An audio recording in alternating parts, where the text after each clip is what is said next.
हमारे जर्नल के प्रकाशक और संपादक आदरणीय प्रोफेसर कन्हैया आहूजा जी, इस परिषद के सचिव आदरणीय और प्रिय प्रोफेसर मिश्रा जी और हमारे प्रिय उत्सव आनंद जी, मुझे बार बार ऐसा आभास हो रहा था कि एक सब्जी होती है आलू, उस आलू का उपयोग आप किसी सब्जी से कर लीजिए, हो जाता है, चल जाता है। लगभग वही सारे कार्यक्रमों में जिस तरह से आपने मुझे सम्मान दिया, वही फीलिंग्स तो रही, लेकिन बहुत अच्छा लगा। मैं फिर उसी संकट में हूं कि मुख्य अतिथि शब्द का पालन करूं या आर्थिक परिषद के सदस्य के रूप में अपनी बात रखूं। मैं फिर दोनों को सम्मिलित कर रहा हूं। पहली बात तो यह है, एक शेर के माध्यम से मैं कहना चाहता हूं, मुझे उस वैद्य की विद्या पे तरस आता है, मुझे उस वैद्य की विद्या पे तरस आता है जो किसी भूखे को सेहत की दवा देता है।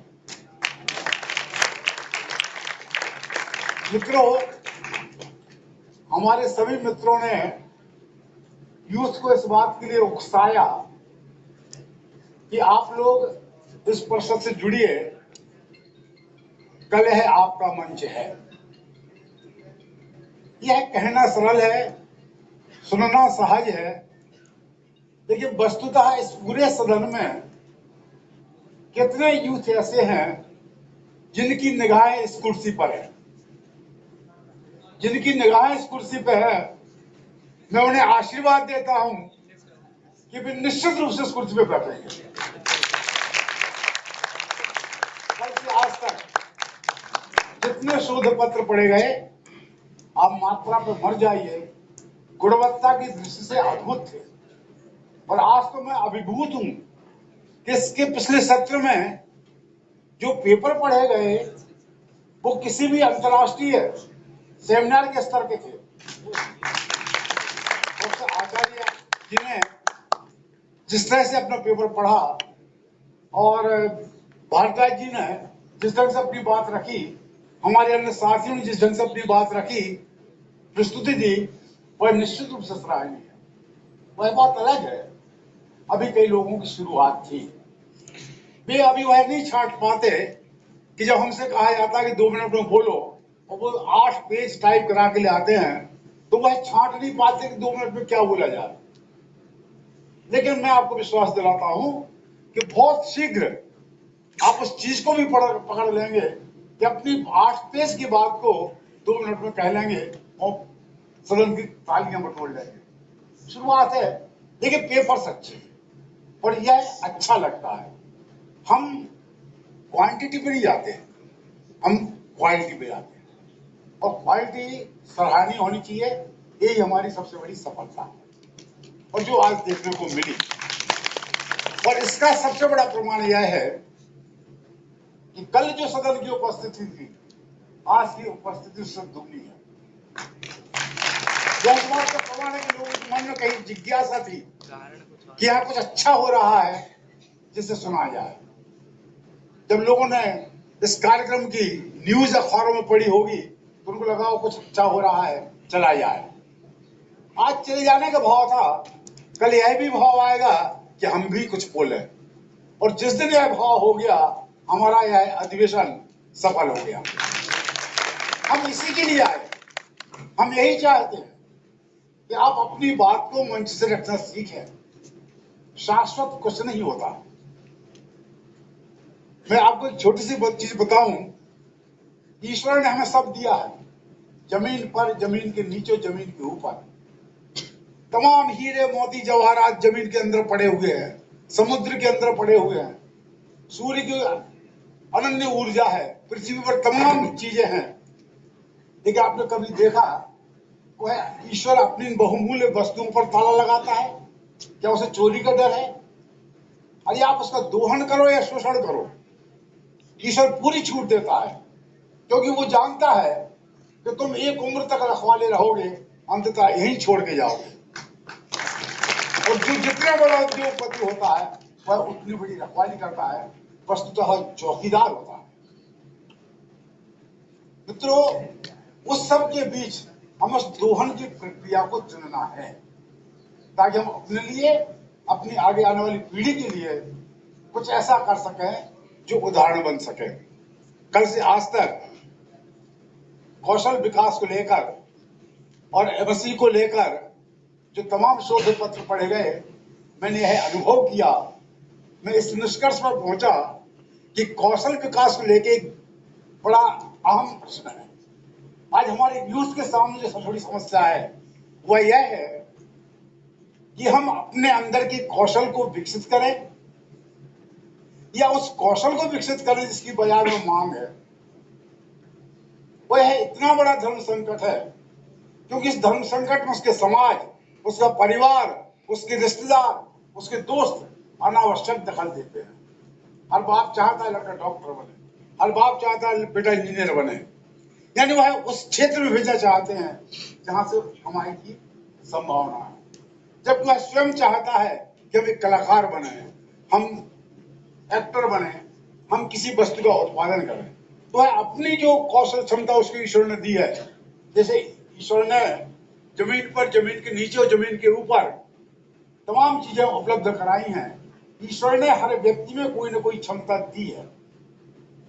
उस क्षमता को पहचानने की आवश्यकता है, और जिस दिन हम अपनी क्षमता को पहचान लेंगे उस दिन हमें विकसित होने से कोई नहीं रोक सकता। मैं तो कहता हूं कि सरकार तमाम शिक्षण संस्थाएं चलाती हैं, उन शिक्षण संस्थाओं के माध्यम से कौशल विकास करने की बात करती है। उन तमाम शिक्षण संस्थाओं से कौशल विकास कैसे होगा जब उन सारी संस्थाओं में एक से शिक्षण दिया जाता है? यदि आपको वस्तुतः कौशल विकास करना है तो उसका बड़ा सरल तरीका है कि आप मनोवैज्ञानिक स्टडी कीजिए कि उस व्यक्ति में क्या क्षमता है। यदि व्यक्ति की मनोवैज्ञानिक का अध्ययन कर लिया जाए, उसकी रुचि कहाँ है, वो क्या चाहता है, उसमें क्या क्षमता है, यदि ऐसे स्कूल खोल दिए जाए तो शायद कौशल विकास करना ज्यादा सरल हो जाए।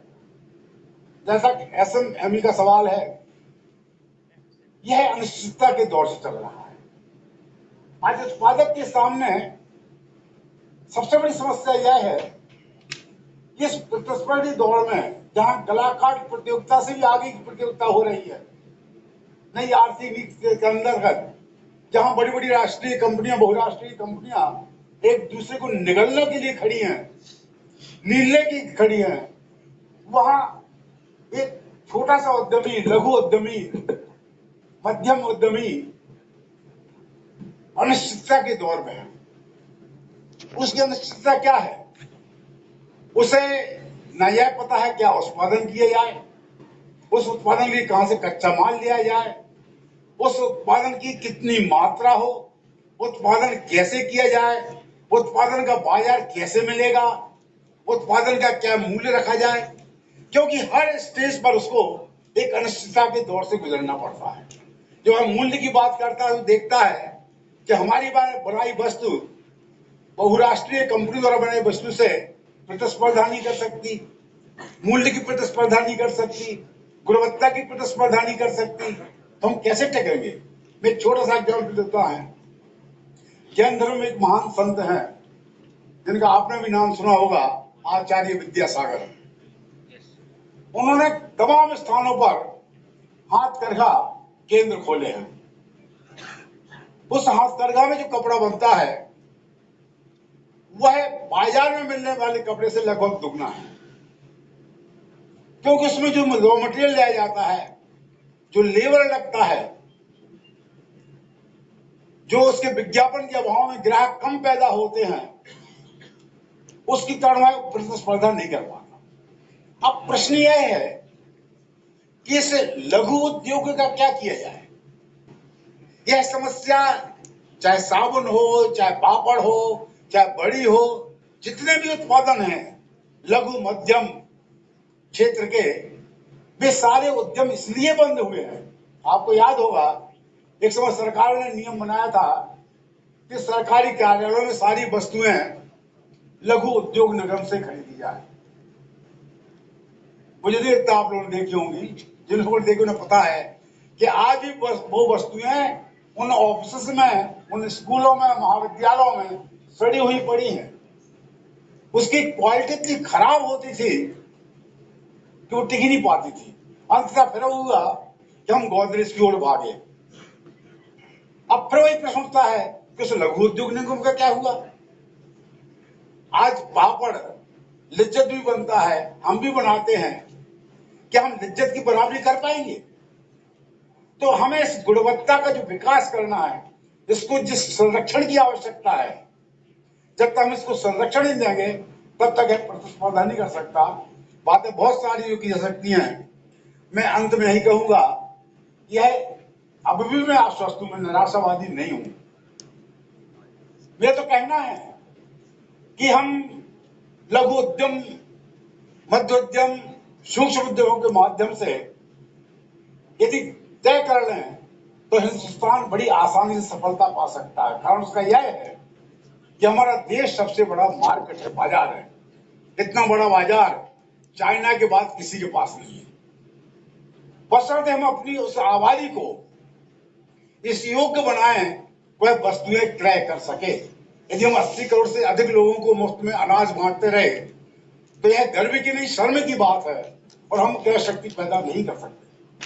हमें क्रय शक्ति पैदा करनी की है, और यदि क्रय शक्ति पैदा होगी तो मेरा पूरा विश्वास है कि हम अपने देश के उत्पादनों को अपने देश में मांग के अनुरूप पैदा भी कर सकेंगे और विक्रय भी कर सकेंगे। मैं तो कहता हूं, कौन कहता है आसमां में छेद नहीं हो सकता? कौन कहता है आसमां में छेद नहीं हो सकता? एक पत्थर जरा तबीयत से उछालो यारो। धन्यवाद।